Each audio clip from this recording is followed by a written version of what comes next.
अब आपको एक घटना सुना देता हूँ, हम घटने से घटना जोड़ देता हूँ, सुनिए। एक साधु बड़ी मस्ती में था आज, बिल्कुल साधु जो अजैन था वो साधु मस्ती में घूमता घूमता जा रहा था वो, और उस समय हल्की हल्की बारिश हो रही थी, और बारिश हो रही थी तो वो अपनी धुन में जा रहा था। और अचानक वो अजैन साधु था, तो उसे ये तो था ही नहीं कि भाई कहाँ मिलेगा क्या नहीं मिलेगा, तो उसने देखा कि एक होटल पे, राम भरोसे ही समझ लो, होटल पे समोसा और जलेबी बन रही है। और वो समोसा जलेबी बन रही थी, बरसात का मौसम था। अब वो खड़ा हो गया उस निगाह से कि भाई कहीं मुझे, तो उसने होटल वाले ने देखा कि बाबा खड़ा, तो क्या बाबा खाओगे? तो उसने एक समोसा और कुछ कचौरी रख दी, उसने दे दी, उसने खाई। वो कहता है वारे ऊपर वाले, तेरी क्या कृपा है आज तो। और उसने समोसा कचौरी खाए, वो आगे बढ़े, आराम मस्ती में जा ही रहा था। और उसके आगे आगे एक नया जोड़ा शादी का, एक पति पत्नी बिल्कुल शादी से अभी होके आए थे, बिल्कुल नए जोड़े उसकी पत्नी ने पहन रखा था। साधु का अचानक पैर एक पानी का भरा हुआ था उस पर पड़ा, और उस पैर से जब कीचड़ उछला तो उस जो महिला थी उसकी साड़ी पे चला गया। अब उसके पति को बहुत गुस्सा आया कि मेरी पत्नी की इतनी नई साड़ी और अभी मैं आया और तुमने खराब कर दी। उसे बहुत गुस्सा आया, और साधु को उसने भला बुरा, इतना भला बुरा बोला कि समझ में नहीं आता है, अंधा कहीं का, देख के नहीं चलता। वो साधु के आया, भाई हाँ गलती हो गई, क्षमा कर दो, कोई बात नहीं। अब उसे तो और गुस्सा आया। अब साधु क्या करता, और उसने उठाया और एक झापट साधु को। और एक बात है, जब महिला साथ में हो ना तो जोश ही अलग होता है पुरुषों का। मैंने देखा इन पुरुषों का जोश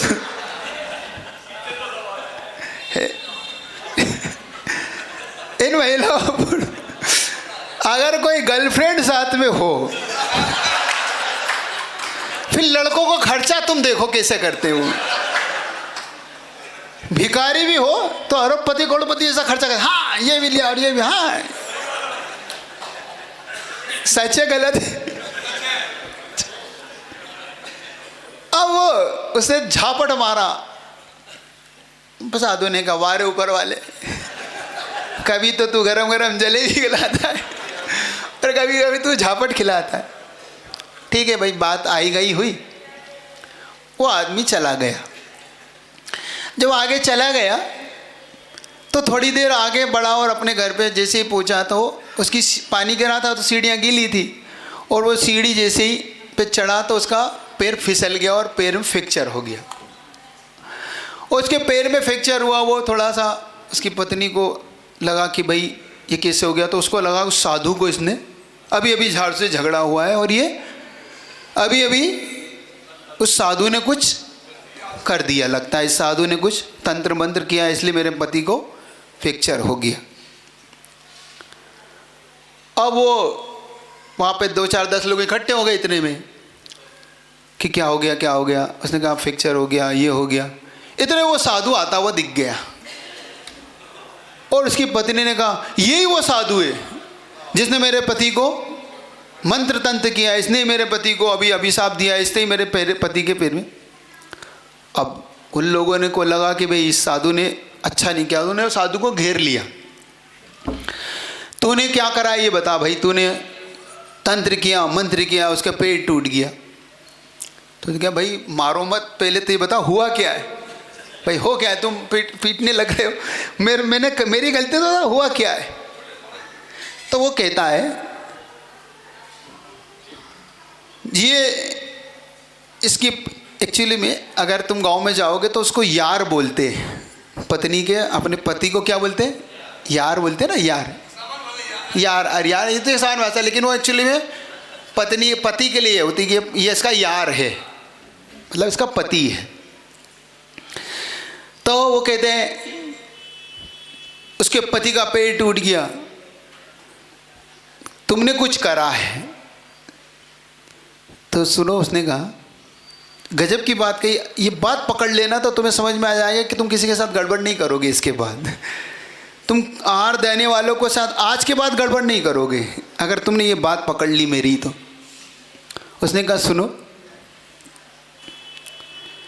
मैंने उसके यार का, समझ गया, मैंने उसके यार की पत्नी पे कीचड़ उछाला तो उसने मुझे झापट मारा, क्योंकि उसका यार ये था। तुम समझ रहे हो मेरा यार कौन है?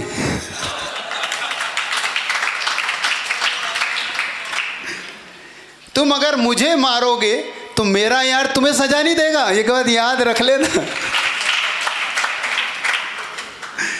मेरा यार ऊपर वाला है, तुम्हारा यार वो था, तो मेरा यार याद रखना। जो महाराज के साथ जाते हैं उनका यार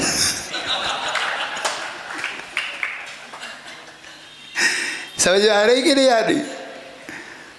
तुम याद रख लेना इस बात को कि तुमने उनसे साथ गड़बड़ करी तो तुम्हारे साथ भारी गड़बड़ हो जाएगी। वो कहते हैं राजा के, कभी भी राजा के आदमी से पंगा नहीं लेना। संसार में सबसे पंगा लो, कभी भी राजा से पंगा नहीं, क्योंकि तुम उसके लिए गड़बड़, उसके लिए बुरा भला कह रहे हो। तुम उनके लिए कह के क्या पाओगे? तुम कभी भी उनके लिए कुछ भी नहीं, उससे कह के तुम्हें जिंदगी में कभी भी भला नहीं होगा। इसलिए एक बात याद रखना, आज के बाद कभी भी आइंदा किसी के लिए, कभी भी कोई तुम्हारे यहाँ आता हो, कभी भी किसी प्रकार से तुम्हारे लिए भैया व्रत के लिए आए तो नहीं कहना। चलिए घटना आगे बढ़ा देता हूँ। जब वो उसकी माँ ने कहा कि बेटा अपना भाग्य तो अब लगता है खराब है, तो उसकी माँ ने वहाँ से चल पड़ी। जब उसकी माँ अपने बेटे को लेके वहाँ से आगे बढ़ी, उसने जो चना लाया था उस चने से कुछ थोड़ा बहुत अपना क्या बोलते हैं आप लोग, नाश्ता बनाया, कलेवा बनाया और लेके चल पड़ी। अब जब वो आगे बढ़ी कलेवे को लेके, संयोग से एक शीशपाक नाम का ग्राम पड़ा। शीशपाक का नाम, उस ग्राम का नाम क्या था? शीशपाक। उस शीशपाक नाम के ग्राम पर वो पहुंची। बेटा बड़ा थक चुका था, पैदल थे, कोई साधन था नहीं। तो उन दोनों ने माँ से कहा कि माँ बहुत भूख लगी है, मुझे कुछ खाने को दो। तुम कहा हाँ बेटा मुझे भूख तो मुझे भी लगी है, संध्या काल हो रहा है, शाम हो रही है, तो इस गांव में रुकना अपने लिए ठीक है। और उन्होंने एक वहाँ का जो मुखिया था, उस मुखिया के यहाँ पर, उसका नाम था बलभद्र, उस मुखिया का नाम था बलभद्र। उस बलभद्र मुखिया के यहाँ पर जाके, बाहर पहले घर होते थे ना, बाहर एक आंगन सा होता था अंदर, तो उस आंगन के बाहर वो जाके बैठ गई और उसने अपने बेटे को थोड़ा सा नाश्ता जो चना लाए थे उसके कराया और उसने पानी मांगा। तो उसने कहा पानी तो इसके घर से ही मिलेगा। तो उसने दरवाज़ा खटखटाया और जैसे ही दरवाज़ा खटखटाया तो वो मुखिया बाहर आया, उसका नाम बलभद्र था। तो उसने कहा कि कहिए आपने क्यों खटखटाया? कि भाई साहब मेरा बेटा प्यासा है, पानी दे दें। हाँ हाँ बहन पानी मिलेगा। और अंदर से पानी लाया और पानी पिलाया। और उसने देखा कि बड़ी सुशील कोई स्त्री है, कोई सती सावित्री स्त्री, कोई महिला है, कोई दुख की मारी है, मतलब ये दुख से पीड़ित है। तो उसने पूछा बहन तुम कौन हो, कहाँ से आई हो? तो उसने अपनी राम कहानी पूरी बताई कि मेरा जीवन कभी ऐसा था और आज कर्म के उदय में मेरे आज ये दिन देखना पड़ रहे हैं। तो तुम कहाँ जा रही हो?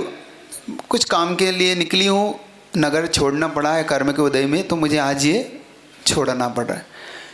तो कहा कि अगर तुम बुरा ना मानो तो एक बात कहूँ, तुम मुझे अपना भाई बना लो आज से। मैं तुम्हारा आज से मुँह वाला भाई हुआ और तुम मेरी मुँह वाली बहन हुई, और तुम आज से मेरे ही घर पे रहो। और बहन इन मेरे साथ, उनके 7 बेटे थे, 7 पुत्र थे, इनकी माँ अब नहीं बची है, तो तुम अगर मेरी बहन बन के इनको पाल लो, इनको माँ का प्रेम भी दे सको और मेरी बहन बन जाओ, इनको तुम बुआ का प्रेम दे सको, तो इनके लिए भोजन बना देना और कुछ मत करना, और बाकी तुम्हें मैं जो तुम चाहोगे मैं तुम्हें वो दूंगा, मन मांगा पैसा और तुम्हें रहन सहन रहने के लिए झोपड़ी सब दूंगा। तो उसको तो क्या चाहिए था, इतनी चलो काम गुजर जाए, समय गुजर जाए। और एक बात ध्यान रखना, जब बुरा समय हो तो उसे शांति से गुजारना। अपने जीवन में एक शिक्षा लेना, जब भी तुम्हारे जीवन में बुरा समय आ रहा हो तो कहीं मत करो, जो मिले उसको एक्सेप्ट करो, बस जो मिले जितना मिले उसमें अपना काम चलाओ, संकलेश मत करो, मत भागा दौड़ी करो। ये बहुत गजब के समय होते हैं, जब बुरे समय होते हैं उनके दिन कटते नहीं। और संयोग से उसने कहा कि ठीक है भैया तुम मुझे बहन मान रहे हो, और अगर पहले एक बात होती थी कि मुख से जो निकल गया, अगर बहन निकला है तो बहन जैसा ही व्यवहार होगा उससे। उसने बहन जैसा ही व्यवहार किया, उसे अब अपनी बहन से बढ़ के रखा। उसके लिए एक अलग से झोपड़ी थी, वो दे दी गई, और वो भी उसकी बहन भी माँ से बढ़ के उनको प्रेम देती, सातों बेटों को उनके लिए भोजन बनाती, उनके लिए कपड़े धोती, उनको बिल्कुल साज संवार करती, सब कुछ रखती। संयोग की बात थी कि वो रोज़ उनके यहाँ खीर वगैरह बनती थी, अच्छे अच्छे बनती थी, लेकिन कभी भी वो अपने बेटे को नहीं देती थी, क्योंकि वो जानती थी कि ये मुझे बहन ज़रूर कहता है लेकिन ये मेरा हक नहीं है, मेरी वस्तु मेरी नहीं है, ये मुझे तो जो मिले उसमें काम चलाना है। तो जो बाद में रूखा सूखा बचता था उससे वो अपने भोजन ले लेती थी, और घर पे जाके जो आटा बच रहा से अपना बनाया खा लिया। एक दिन उसके बेटे ने देख लिया कि माँ खीर बना रही है, और माँ से उसने कहा कि माँ मुझे खीर दो। उसने कहा बेटा ये खीर अपनी नहीं है, मैं तुझे वो खीर नहीं दे सकती। अपने जीवन में एक बात याद रखना कि जब अपनी वस्तु को भी अपनी मानो और पराय वस्तु को पराया मानोगे तभी तुम इस अदत्ता दानम से बच सकोगे, मतलब चोरी से बच सकोगे। जो वस्तु हमारी नहीं है वो हमारी नहीं है, उसे कभी भी ऐसे उठा के मत दो। उसने भी किया कि नहीं ये अपनी नहीं है बेटा, मैं तुम्हें नहीं दे सकती। तो वो रोने लगा, खूब रोने लगा कि माँ मुझे खीर नहीं देती, तुम माँ मुझे खीर नहीं देती। और माँ कहती नहीं तुम रो चाहे गाओ, मैं तुम्हें नहीं दे सकती तो नहीं दे सकती। और वो सातों बेटे बहुत अच्छे से खीर खाते, और सातों बेटे वो क्या करते थे, वो जब देखते थे कि ये रो रहा है तो उसको और पूछते थे क्यों, क्या चाहिए, खीर चाहिए। तो वो एक झापड़ देते उसको, खीर खाएगा ले, कैसी लगी, फिर एक झापड़ देते उसको, वो और रोता। देखो पाप कर्म के उदय में खीर तो नहीं मिलती और झापट और मिलती। अब भैया वो रोता गाता बेचारा, एक दिन उसको सातों ने खूब पीटा जम के, क्योंकि उनको खूब मज़ा आता था उसको पीटने में। कर्म के उदय कैसे होते हैं कि व्यक्ति पिट रहा है, मार खा रहा है, भोजन नहीं मिल रहा है। देखो कर्म कितना तेज होता है। कभी कभी आपके जीवन में भी ये घटते हैं, कभी कभी आपके जीवन में ऐसे दौर आ सकते हैं कि कर्म आपके पे तीव्र प्रभाव करे। और जब जब आप पे कोई कर्म तीव्र प्रभाव करता हो उस समय बड़ा संतोष और धैर्य रखना, क्योंकि इस समय हमारे फेवर में कर्म नहीं है। क्या नहीं है हमारे कर्म में, याद रखना। और जब हमारे कर्म हमारे फेवर में ना हो तो इस समय तो कुछ मत करो, बिल्कुल धैर्य रखो, क्योंकि इस समय कर्म तुम्हारा सपोर्ट नहीं कर रहा है, कर्म तुम्हारे फेवर में नहीं है, ये तुम्हारे फेवर में जाएगा भी नहीं। और तुम जिससे भी उम्मीद करोगे वहाँ से खाली हाथ लौटना पड़ेगा तुम्हें। जब जब उम्मीद करोगे वो व्यक्ति तुम्हारे सपोर्ट में नहीं आएगा, नहीं आ सकता, कर्म आने ही नहीं देगा। कर्म का बड़ा चक्कर ऐसा है। तो उसने जब उसके सपोर्ट में नहीं आ पाए तो माँ के पास खूब रोया, खूब गाया, उसने खूब पीटा, उस दिन खूब पीटा, उसका मुंह सूज गया, इतना पीटा उन्होंने। तो वो मुखिया बलभद्र एक दिन उससे देखता उसके चेहरे पे इतनी सूजन क्यों है और ये पिटा हुआ क्यों है। तो वो पूछते बेटा क्या हुआ, तू इतना आज रो रहा है, तेरे चेहरे पे सूजन क्यों है। तो बोलता है मुझे भैया ने मारा। वो भैया बोलता था क्योंकि ये सब बड़े थे इससे, इन्होंने मुझे मारा, क्यों मारा? मुझे खीर चाहिए, ये खीर नहीं देते, मुझे झापट मारते, मुझे मारते हैं। तो उसको बड़ा आश्चर्य हुआ कि इसकी माँ इसको खीर नहीं देती क्या? तो उसने कहा क्यों बहन, तू बेटे को खीर क्यों नहीं देती? तेरा बेटा खीर मांगता है। तो कहती भैया मैं कैसे दे सकती है, मेरे है ही नहीं वस्तु, मैं कैसे दूँ मेरे बेटे को, मेरा बेटा है। तो कहती है बहन धन्य है तू अपने बेटे को तो खीर नहीं देती, मेरे सातों बेटों को खीर देती है, तो अपने बेटे को नहीं देती। तो कहती है नहीं भैया ये मेरी नहीं है, और जो वस्तु मेरी नहीं मैं कैसे दे सकती।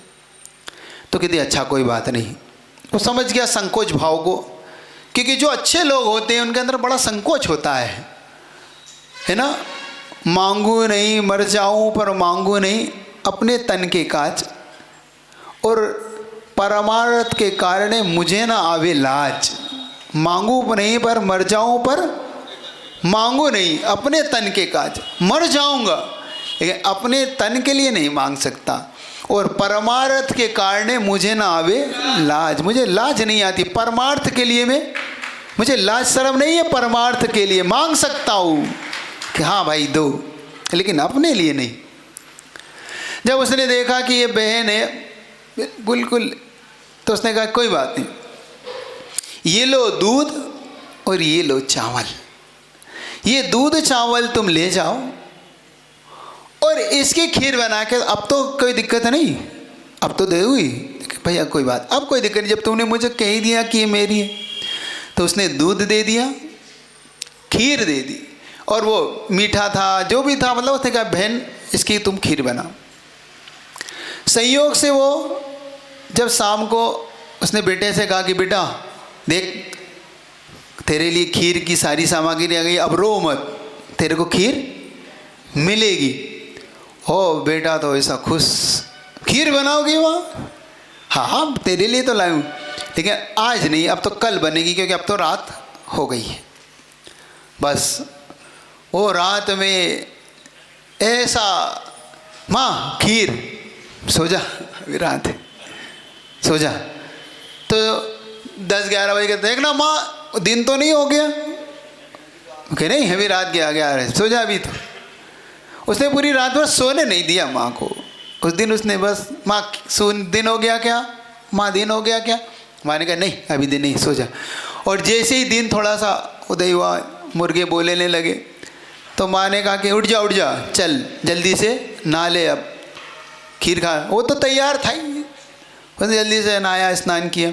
माँ ने कहा जल्दी से लकड़ी ला, क्योंकि अब चूल्हा जलाएंगे। उसने थोड़ा सा अपना चूल्हा जला, चल तू जल्दी से फूंक ले, मैं जब तक स्नान करके आती हूँ। माँ स्नान किया, माँ ने बर्तनों को बिल्कुल साफ व्यवस्थित किया, दूध को उस जलती उस पर रखा, दूध उबलने लगा। वो बार बार ऐसे झांकता, खीर बन गई, होते ना बच्चे होते, बन गई, या रुक जा बन रही है, शांति रख। और जब खीर थोड़ी थोड़ी बनने लगी तो माँ ने उसे बेटा तू एक काम करेगा आज, मेरा लाडला बेटा है ना तू?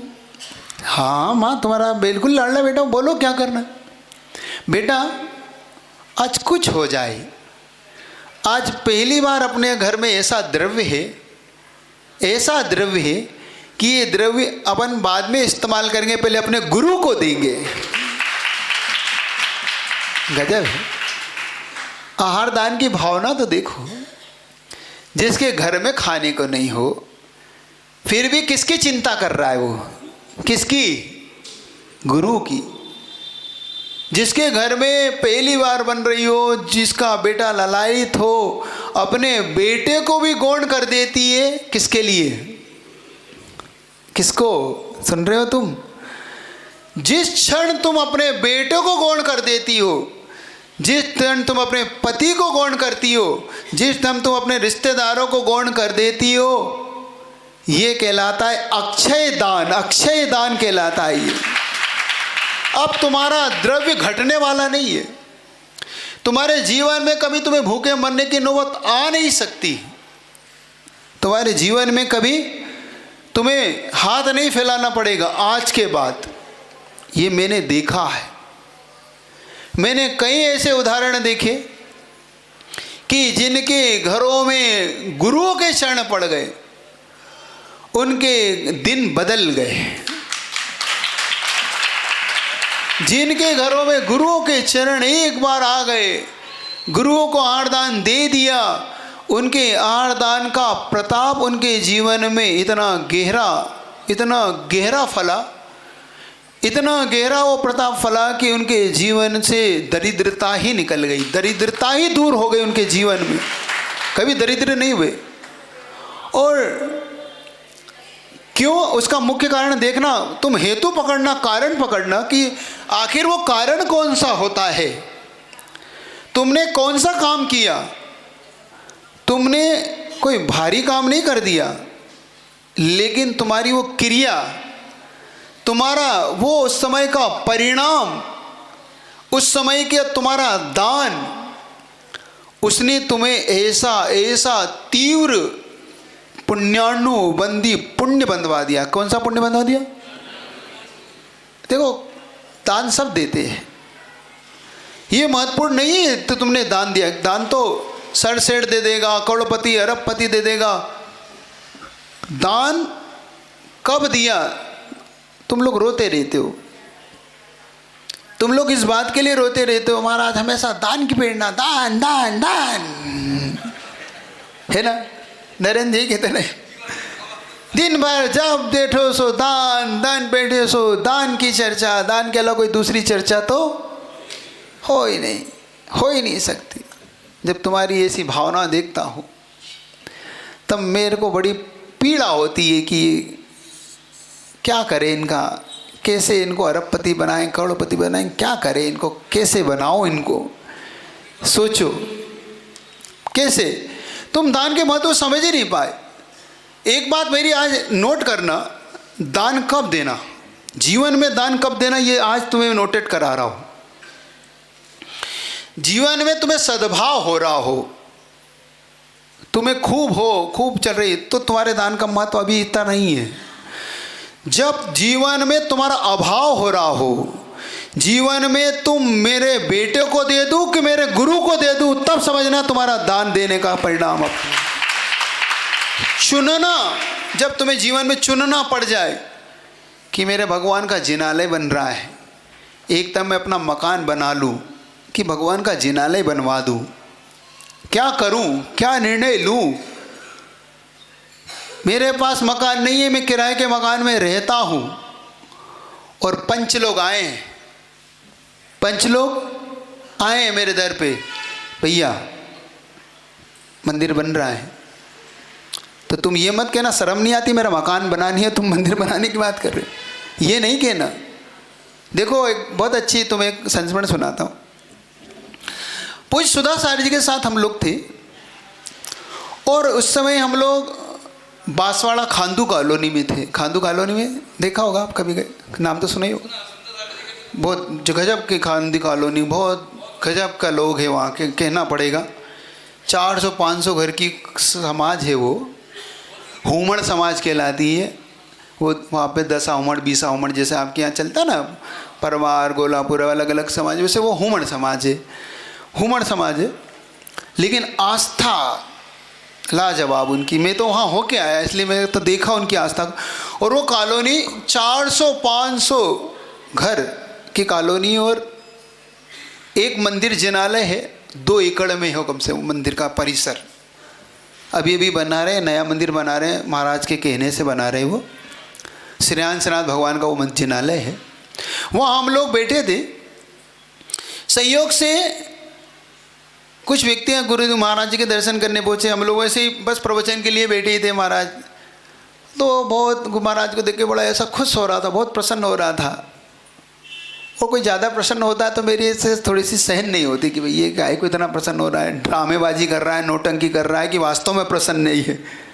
तो मैं महाराज के पास जस्ट पास में बैठा था, तो मैंने महाराज से थोड़ा सा ऐसा छेड़ा, बड़े महाराज सुधासागर जी को, कौन है आपका ये भक्त? वो उनसे छेड़ा, कौन है? बड़ा भक्त, बहुत भक्ति कर रहा है, बहुत अच्छे से श्रीफल चढ़ा रहा था, मतलब उसकी भक्ति देख रहा था। तो मैंने छेड़ा, तो महाराज तू ही पूछ ले। महाराज क्योंकि उनसे बड़ा प्रेम है, मतलब वो मुझे उनसे बड़ा प्रेम मिलता है बड़े महाराज से मुझे। तो कि तुम ही पूछ लो, मुझसे क्या पूछते हो। तो मैंने भाई उसको बाद में कमरे से जब मैं पहुंचा प्रवचन किया तो मैंने उसको बुलाया कि भाई आप कौन हो, क्या हो। तो उसने एक चीज़ लाजवाब बताई, वो बताता हूँ तुम्हें। उसने कहा महाराज जी हमारे गांव में आए, नगर में आए थे। बता देता हूँ कौन सा है वो। बीनागंज का सुना ना, बीनागंज, वो घटना वो वक्त ही बीनागंज का था।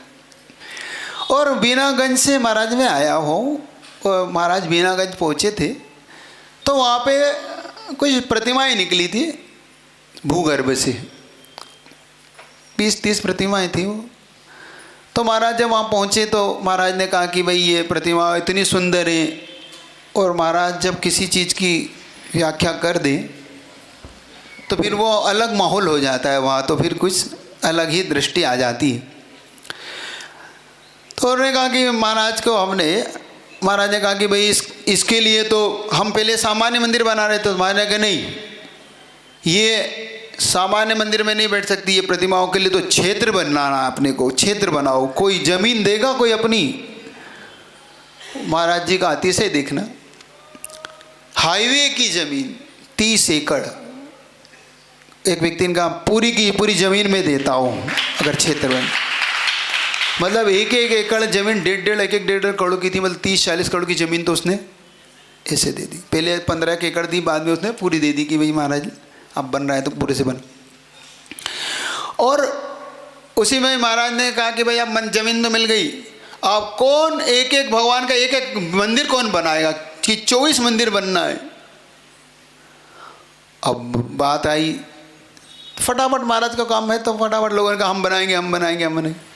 एक व्यक्ति जिसने हाथ खड़ा करा, पहली बार ऐसा हुआ होगा कि समाज के मुखिया लोग वहाँ पहुँचे महाराज के पास कि महाराज एक निवेदन है आपसे, इस व्यक्ति से हमें मंदिर नहीं चाहिए। सुन रहे हो, सबसे तो तुम मांगते हो, इस व्यक्ति से हमें मंदिर नहीं चाहिए, कृपया करके महाराज जी आप इसके कैंसिल कर दीजिए इसके मंदिर को। और समझा आपको समझाना आपको पड़ेगा। महाराज ने कहा भाई चक्कर क्या है, कोई बात है, ये समाज से थोड़ा सा कोई कटा हुआ है या कोई अपराध है, इसका क्यों नहीं ले रहे हो मंदिर। महाराज अपराध नहीं है इसका, बात ये है कि इसका निजी घर नहीं है, ये 30-40 साल से महाराज इसने पैसा इकट्ठा किया है और किराए के मकान में ये रहता है। और महाराज जी जिनालय कोई भी बना देगा, हम चाहते कि इसका घर बन जाए, तो इसलिए इसका मकान कैंसिल करें, मतलब इसका मंदिर कैंसिल कर दो महाराज। हम जानते हैं इसकी स्थिति इतनी अच्छी नहीं है कि ये दोनों बना लेगा ना, या तो मकान बनेगा ये मंदिर बनेगा, दो में से एक चीज़ बनेगी। इसलिए हमसे आपसे निवेदन है कि इसकी राशि कैंसिल कर दीजिए। महाराज को भी दया आई कि बात तो ठीक है भाई। तो महाराज ने उसको बुलाया और उससे कहा कि बुरा मत मानो और हम तुम्हारा मंदिर कैंसिल कर रहे हैं, हम मंदिर नहीं लेंगे। महाराज क्या हो गया, क्या बात हो गई। नहीं बात कुछ नहीं हुई है, हम चाहते हैं कि आप अपना घर बना लो। देखो दो ही चीज़ में एक चीज़ बनेगी, गरीब आदमी हो तो तुम अपना घर बना लो। तो उसके आंखों से आंसू आ गए, रो पड़ा वो। महाराज के पास कहता महाराज मैं इतना पापी हूँ, मैं इतना दुष्ट हूँ कि महाराज मेरे जीवन में एक ही तो मौका आया है, मंदिर बनाओ कि घर बनाओ। तो आज पहली बार तो मेरे आपके कहने से मंदिर बनाने का मन बनाया, और मैं इतना पापी हूँ, इतना दुष्ट हूँ कि मेरा आप मंदिर भी नहीं लेंगे। क्या मेरा धन ऐसा बेकार है। खूब रोया। उसने कहा कि नहीं महाराज कुछ हो जाए। और उसने एक महत्वपूर्ण बात लाइन कही, उसके बाद महाराज का भी मन पिघल गया। उसने कहा महाराज मैं 50 साल से किराए के मकान में रहा हूँ, 10-20 साल और रह लूँगा, 10-20 साल और ले लूँगा, लेकिन मेरा घर बने ना बने भगवान का घर तो बनना चाहिए।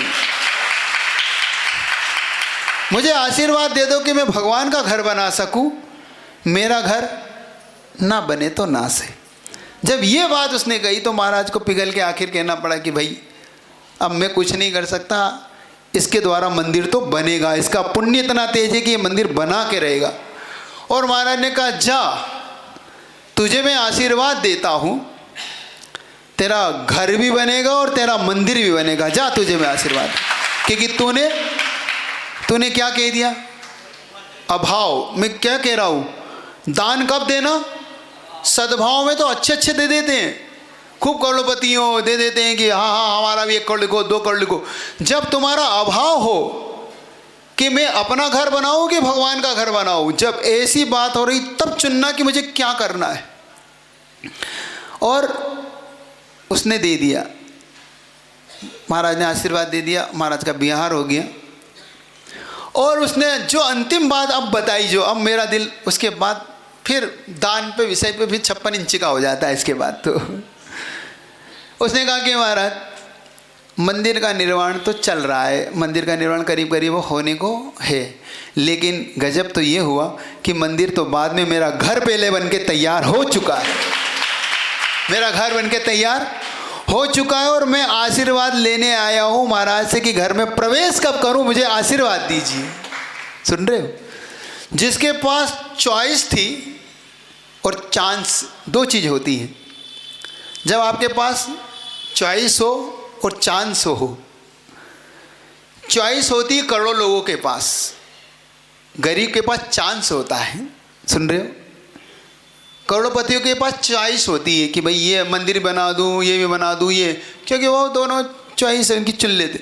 लेकिन अपने पास जब चांस हो, और एक ही चांस देता है जीवन, भाग्य कभी कभी ऐसा चांस देता है आपको, कभी कभी आपके दर पे ऐसी नोक करता है, बस उस चांस को तुमने पकड़ लिया तो तुम आगे बढ़ जाते हो। कई कई व्यापार में ऐसा होता है, कभी कभी व्यापार में एक चांस आते हैं, साल 2-4 साल में कभी कभी ऐसा चांस आता है कि बस उस साल को तुमने पकड़ लिया तो तुम्हारी ग्रोथ को संसार में कोई नहीं रोक पाता।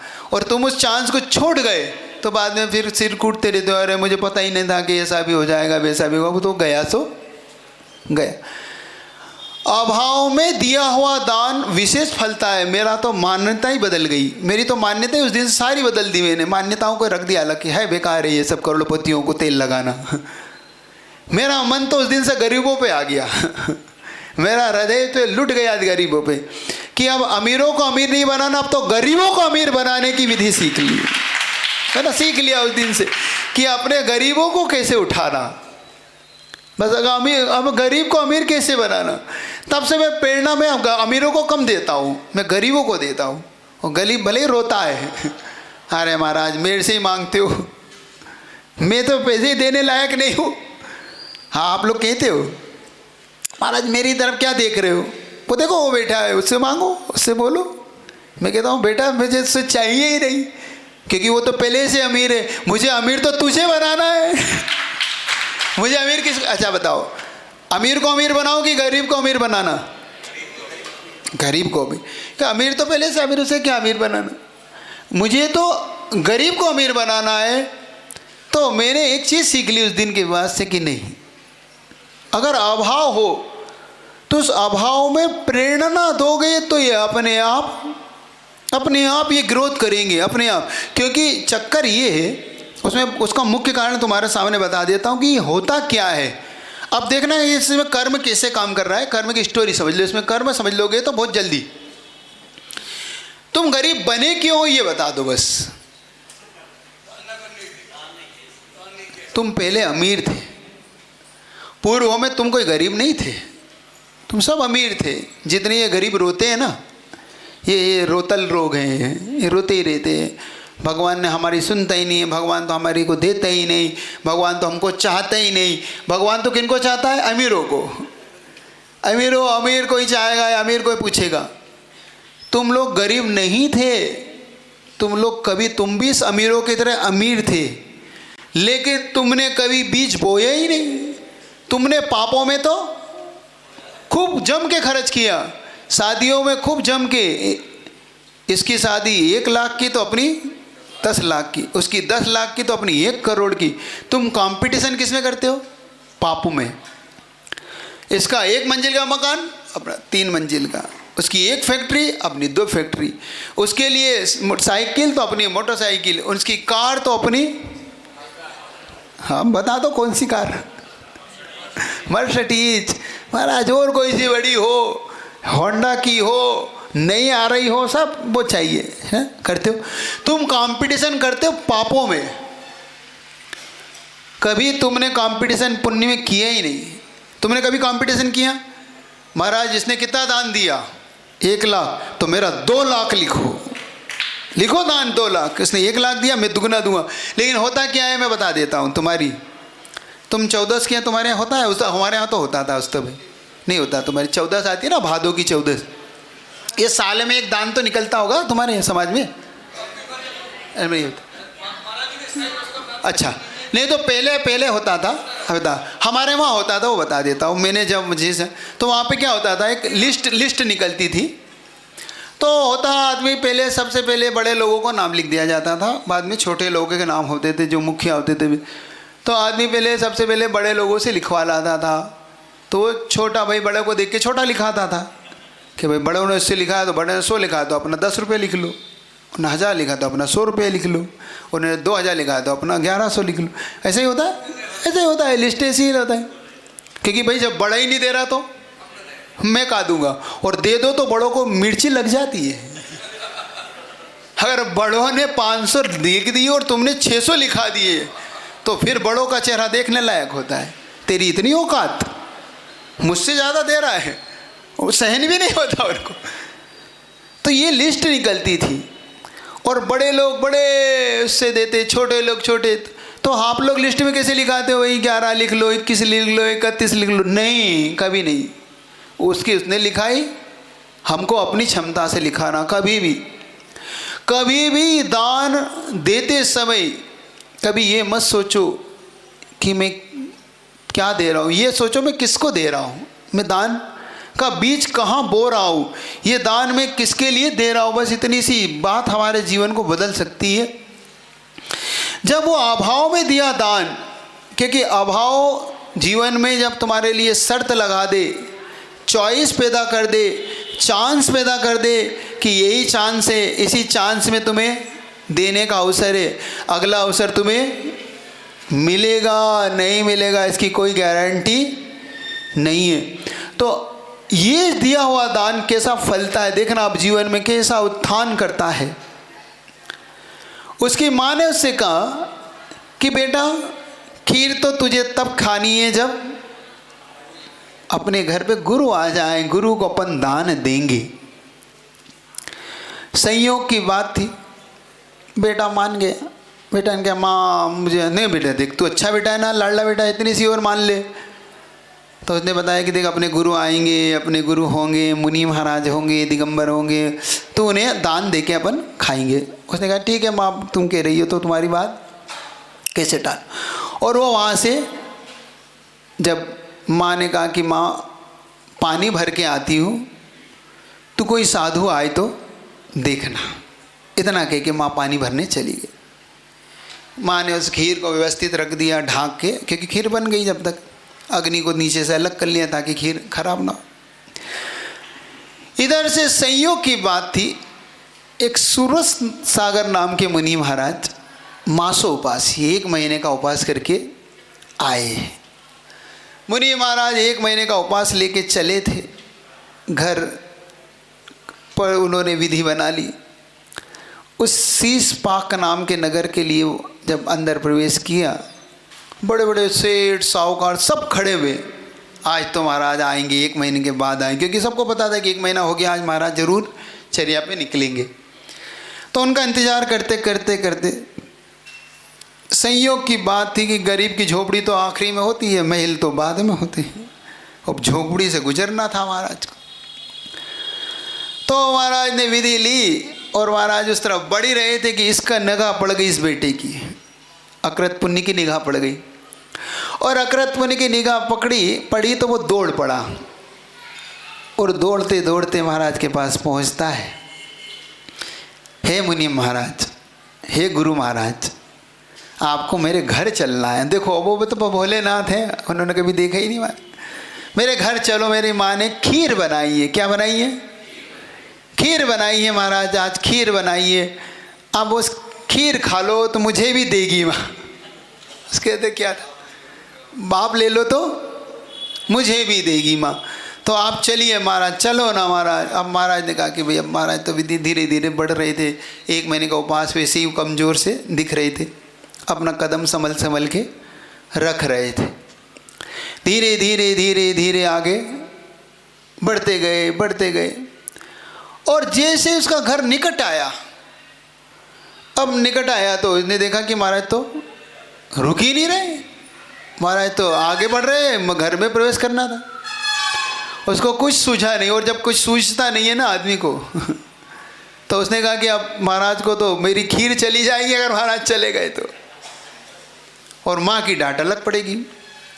उसने आओ देखा ना ताओ दोनों पैर ऐसे करके दोनों पैरों को पकड़ लिया। अब महाराज महाराज कह रहे छोड़। अब वो महाराज नहीं, आपको तो खाना पड़ेगी, चलना पड़ेगी। महाराज क्या आप पैर को ऐसा ऊंचा कर रहे हैं, वो पैर आप वैसे कमजोरी है, वैसे अब महाराज तो कमजोर है, अब वैसे कैसे छुड़ा। महाराज पैर नहीं छुड़ा पाए। इतने में माँ पानी भर के चली आई, और महाराज कहते हे ऐसा नहीं करते, छोड़ महाराज को छोड़। वो ने छोड़ दिया महाराज को। उसने कि माँ आ गई, और महाराज ने माँ ने कहा कि हे स्वामी अत्रो अत्रो तिष्ठो तिष्ठो, हे स्वामी नमोस्तु नमोस्तु। और महाराज की भी दया देखो, उस बच्चे की भावनाओं का परिणाम ये निकला, महाराज ने भी सीधे जाके उसके सामने पड़घान दे दिया। महाराज ने आज पड़घान दे दिया, और महाराज का पड़घान हुआ। और जैसे ही महाराज का पड़घान हुआ, माँ ने परिक्रमा लगाई। माँ लगाई तो बेटा भी घूमने लगा। भाई माँ कर रही तो बेटा, देखो बच्चे माँ का अनुसरण करते। माँ ने परिक्रमा दी, सारा गांव हतपथ रह गया कि क्या कर दिया इसने, इसको समझ नहीं आती। 1 महीने के बाद महाराज आए थे, ये क्या देगी, क्या खिलाएगी, इसके घर में क्या है, इसके घर में क्यों नहीं, क्या पता कि खीर बनी होता है ना। कभी कभी लोग कहते क्या देगी, क्या बनाया, क्या कर लिया तुमने, क्यों पड़गान कर दिया ऐसा। लेकिन महाराज का पड़गान होके उसने अपने टूटी फूटी चौकी, क्या टूटी फूटी चौकी, एक बात एक लाइन कही थी, आज फिर दोहरा देता हूँ मैं आपको। सिंह बनो, सिंह बनो, सिंहासन की चिंता मत करो। सिंह जिस चट्टान पे बैठ जाता है वो सिंहासन बन जाती है। वो टूटी फूटी चौकी भी मुनि महाराज के बैठने से सिंहासन जैसी हो गई। वो बैठ गए महाराज उस पर। महाराज ने कभी नहीं सोचा कि ये टूटी फूटी, देखो गुरुओं का बन कैसा होता है। लेकिन तुम याद रखना, तुम्हारी चौकियां इतनी खराब होती हैं। देखो मेरे गुरु महाराज बैठ गए सो बैठ गए, लेकिन तुम्हारी चौकियों की इतनी खराब होती है कि मैं क्या बताऊं। कि दाल छबी, कहीं इस पर पोछा लब, हिल रही डुल रही, यहाँ तक सुनो तो, मेरे साइज की तो। और कभी कभी तुम्हारी चौकी में बताऊं क्या होता है, नहीं नहीं चिमटी और ले लेती है वो ऐसी ऐसी लपती है वो। कभी कभी तो मैंने कहा भैया ये आहारदान ये तो भैया महंगा पड़ेगा इसका, क्योंकि जब ऐसे लप लपाती है तुम्हारी चौकियाँ हिलती है। सही बताओ, तुम्हारे समधी आते हैं तो ऐसे ही देते हो, तुम्हारे रिश्तेदार आते हैं उनके लिए तो महाराज उधार भी ले आके सोफ़ा सेट लाते हैं। सोफ़ा सेट, चाहे घर में औकात हो चाहे नहीं हो, फिर तो 10,000 का सोफ़ा सेट भी खरीदना पड़े तो। लेकिन तुम हमारी तुम्हारी कीमत समधी से भी गई बीते हम लोग। पर तुम्हारा गुरु तुम्हारे समधी से भी गया बीता है। ऐसी चौकी तुम देखना, चलना तुम मेरे साथ कभी चला करो, आरदान में देखता रहे तुम्हारी चौकियाँ जब देखता हो। अरे चौकी तो वो बनाओ क्या, चंदन की, और उस पर लगाओ चांदी का पतरा और बिठाओ महाराज को कि महाराज आप तो मेरे समधी से बढ़ के हैं, आपके लिए क्या ये हल्की ऐसी चौकी बनाऊंगा। अपनी क्षमता हो तो, नहीं हो तो मैंने कह दिया महाराज जिस चट्टान पे बैठ जाएंगे वो सिंहासन हो जाएगा, तुम चिंता मत करो, वो भी चिंता मत। लेकिन कम से कम ऐसी चौकी तो रखो, थोड़ी साफ तो करके रख लो। थोड़ी चिमटी ना ले ऐसी तो रख लो। सुन रहे हो कि नहीं सर? ठीक। और जब महाराज अंदर पहुँचे उसके बाद की जो घटना है वो तो अद्भुत है। क्या गजब की घटना घटी, क्या वो उसका परिणाम हो कल बताऊंगा। आपके अब 2 घंटे हो रहे हैं। इतना ही रखो, इसको भी 2 पार्ट में कर लेना भाई अब तो भी। तो